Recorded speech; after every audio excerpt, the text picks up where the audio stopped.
नमस्कार दोस्तों, मेरे YouTube चैनल में आप सभी का बहुत बहुत स्वागत है। दोस्तों, एक बहुत बड़ी न्यूज़ निकल के आ रही है। इजराइल की खामोशी और दुनिया भर में बेचैनी। अब ईरान से ऐसे लोग इस्माइल हानिया की मौत का बदला ले रहे हैं।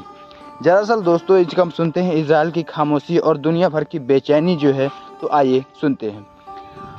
हमास चीफ इस्माइल हानिया की मौत को एक ऐसी पहेली बन गई है जिसका जवाब ना उस ईरान को मिल रहा है जिसकी सरजमीन और हानिया की मौत हुई है, ना उनसे इजराइल के जिस पर हानिया की मौत का इजराइल लग रहा है।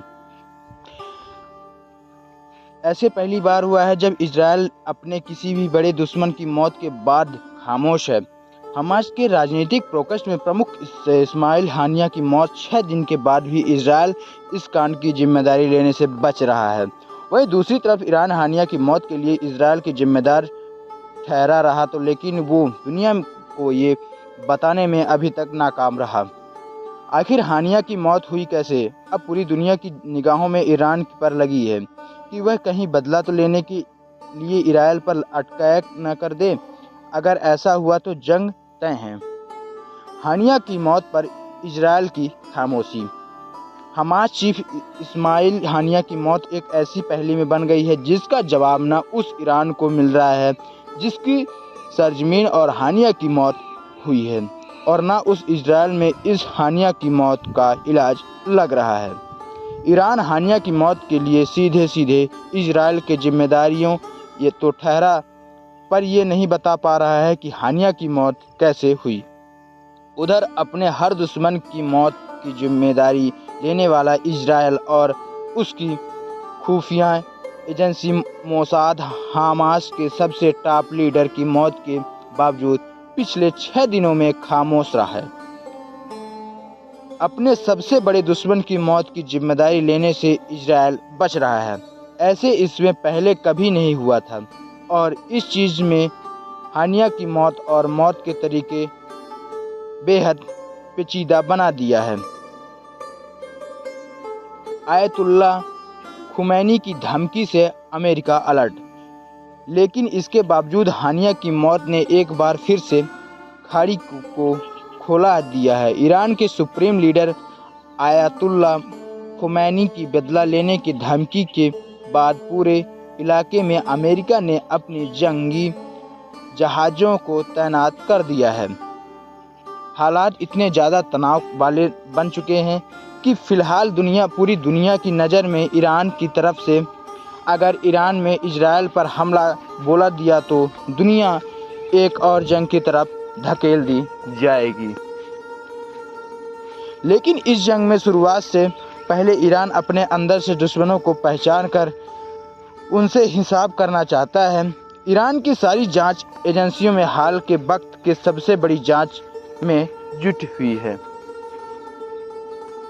दरअसल दोस्तों, जांच के नितार्थ तेहरान के जिस निशान कंपाउंड ने इस्माइल हानिया ठहरे थे, वहां एक बम या मिसाइल मीडिया में मुताबिक शक बिहाना पर अब तक तेहरान में करीब 2 दर्जन लोग गिरफ्तार किए जा चुके हैं। इनसे ईरान की सीनियर इंटेलिजेंस अफसर, मिलिट्री अफसर और उस गेस्ट हाउस के कुछ मुलजिम शामिल हैं जिससे हानिया रुके थे। दरअसल हानिया की मौत को ईरान की इंटेलिजेंस और उनके सबसे एलीट फोर्स रेवोल्यूशनरी गार्ड की नाकामी माना जा रहा है। ईरान के टॉप ऑफिशियल को शक है कि हानिया को मारने के लिए मोसाद ने ईरान के अंदर अपनी घुसपैठ बनाई है और इंटेलिजेंस और मिलिट्री के कुछ लोगों को अपने साथ मिलाया है। हालांकि ईरान अब भी दुनिया के ये साफ साफ नज़र बताया जा रहा है कि हानिया की मौत कैसे हुई थी।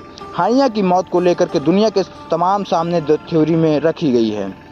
हानिया की मौत को लेकर के पहली बार थ्योरी जो ईरान की इस्माइलिक रिकवरी गार्ड के तरफ से आई है। इस थ्योरी मुताबिक नाथ तेहरान के जिस निशांत कंपाउंड के बाद सुरक्षित गेस्ट हाउस में हानिया रुके थे, उस गेस्ट हाउस के उनके कमरे में कम दूरी वाले एक मिसाइल से हमला किया था, और इस मिसाइल को बहुत ही ज़्यादा दूर नहीं बल्कि नज़दीक से ही ऑपरेट किया गया था। रेवोल्यूशनरी से गार्ड के मुताबिक हानिया गेस्ट हाउस में चौथी मंजिल एक कमरे में रुके थे। इस मामले में चौथी मंजिल के कमरे के काफ़ी नुकसान पहुंच। रेवोल्यूशनरी गार्ड का दावा है कि इस मिसाइल में करीब 7 किलो बम था, लेकिन रेवोल्यूशनरी गार्ड पर नहीं बता पा रहा है। अगर रेवोल्यूशनरी गार्ड नहीं बता पा रहा है तो मिसाइल कहीं करीब से दी दागा गया है। कौन सी जगह है? हानिया को इस कमरे में तो रुकने की खबर हमलावर को कहाँ से मिली? 7 किलो विस्फोटक और बावजूद कमरे को बहुत ज़्यादा नुकसान क्यों नहीं हुआ? और सबसे बड़ा सवाल ये है, इतने बड़े हमले की इतनी बड़ी साजिश रची गई और रेवोल्यूशनरी गार्ड या उसके अंसार विंग को इसकी खबर कानों कान नहीं चली। हानिया की मौत को लेकर की दूसरी थ्योरी ये कि निशान कंपाउंड ने चौथी मंजिल पर जिस कमरे में हानिया के रुके थे, उस कमरे पर 4-6 हफ्ते पहले ही रिमोट बम लगा दिया गया था। 31 जुलाई को जब हानिया कमरे में पहुंचे तो रात करीब 2 बजे रिमोट में बम को डोनेट कर दिया गया था। इस दूसरी थ्योरी से भी उंगली ईरान की इंटेलिजेंस और रेवोल्यूशनरी गार्ड की तरफ से उठ रही है।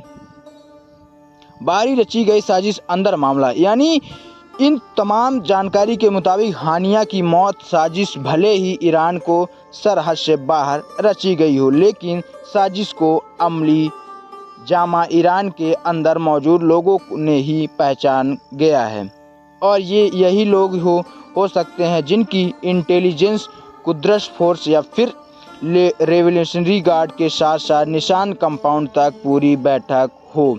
यानी कि बात घूम फिर करके रेवोल्यूशनरी गार्ड की तरफ ही आ जा रही है, क्योंकि निशान कंपाउंड की सुरक्षा के साथ साथ तेहरान की हानिया की इजाफत जिम्मेदारी रेवोल्यूशनरी गार्ड की एक्सपर्ट्स के मानते ही यह वजह जो ईरान अब तक दुनिया में साफ साफ और सही ये नहीं बता पा रहा है कि हानिया की मौत के तरीका क्या था, क्यों हुई। उंगली सीधे रेवोल्यूशनरी गार्ड की तरफ उठेगी। वैसे भी ईरान की सरजमीन और हानिया की मौत से ईरान पूरी दुनिया में शर्मिंदा हो चुका है। इसलिए रेवोल्यूशनरी गार्ड हानिया की मौत को मिसाइल हमले से जोड़कर खुद भी इज्जत बचाने की कोशिश में लगा हुआ है, ताकि वो दुनिया को ये बता सके कि हमला कहीं दूसरे से हुआ है जिससे वो रोक नहीं सकता, जबकि पहले से ही कमरे में रखे बम की